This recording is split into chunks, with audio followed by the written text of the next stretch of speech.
commanders Mohammed and Lashkar-e-Taiba commanders alongside senior Hamas representatives were part of the gathering of the terrorist leaders in a first in Pakistan-occupied Jammu and Kashmir. The event took place at Shahid Sabir Stadium in Rawalkot. Among the key attendees were Talha Saif, brother of Jaish-e-Mohammed, Chief Masood Azhar, Jaish Commander Asghar Khan, Kashmiri and Masood Ilyas, while the top elite leaders were also present. Dr. Khalid Al-Qassam, Hamas's representative in Iran, also took part in the meeting, marking the first ever visit of a Hamas leader to the POK. Several other Palestinian leaders linked to Hamas were also present. Al-Qadami also held a separate meeting with Maulana Fazlur Rahman, the chief of Jamaat Islam. The presence at an official event in POK lays bare Pakistan's continued sheltering and promotion of terrorism under the guise of Kashmir solidarity.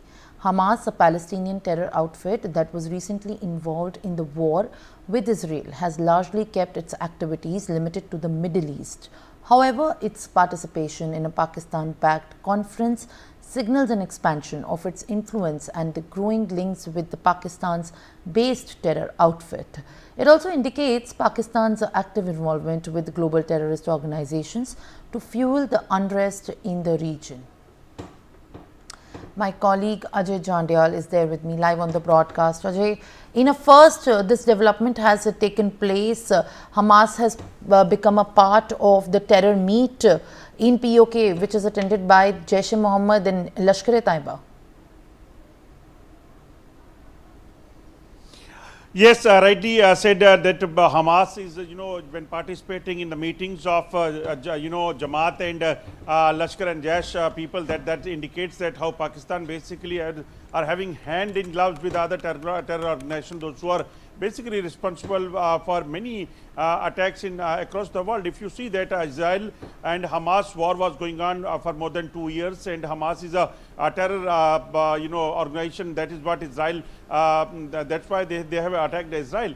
And when this incident has happened already, why Pakistan have allowed such people over there in the such kind of gathering where propaganda against India was going on? That indicates that Pakistan having dual face, because yesterday we have seen that Pakistani Prime Minister was saying that they want good relation with India. They want every issue with India has to be solved. But on the other hand, they have given permission to such kind of rallies, which in which terror leaders and other people from across the world, those who are having terror links with the terror association, their participation. That is really very unfortunate, and that shows that dual face of Pakistan, but our forces and definitely government of India is once again going to take up this issue with the world community as well, that see that Pakistan is a terror state and they are not stopping it.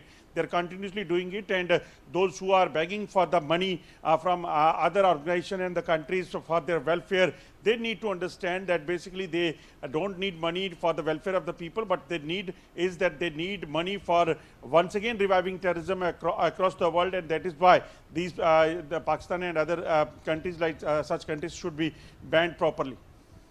All right, Ajay, thank you very much for sharing, in fact, more details. And now joining me live on the broadcast is Professor Madhav Nalapat, Editorial Director of the Sunday Guardian. Sir, thank you very much for speaking to us.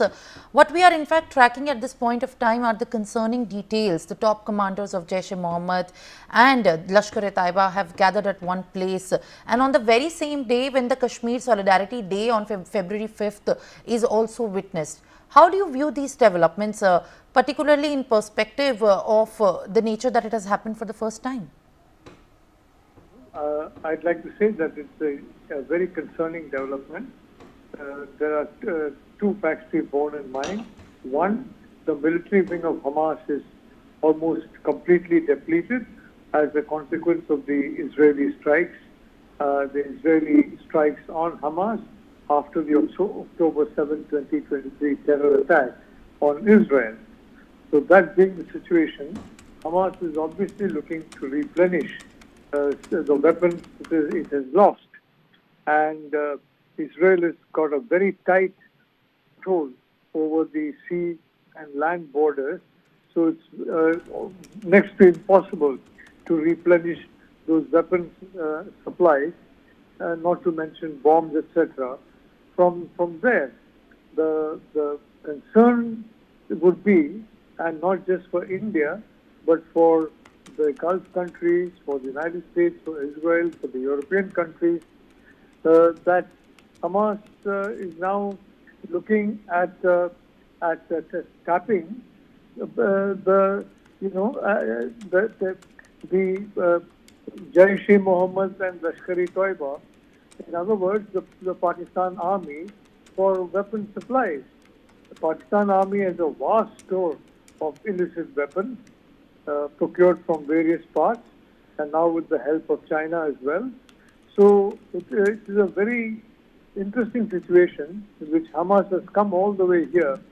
Frankly, till now they had zero political interest outside their immediate region, but they have come all the way here because they are desperately looking for arms, and they would not have come unless there has been some talk of arms being supplied by, cutout of the ISI, such as Jaish-e-Mohammed and Lashkar-e-Taiba.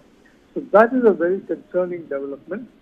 And the other concerning development, frankly, is that this further indicates the reality of Pakistan being a terrorist state.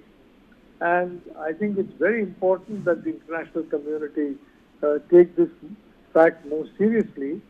And rather than the IMF doling out loans to Pakistan that can never be repaid, I think it's important to ensure that measures are applied so that this kind of support to terrorism stops.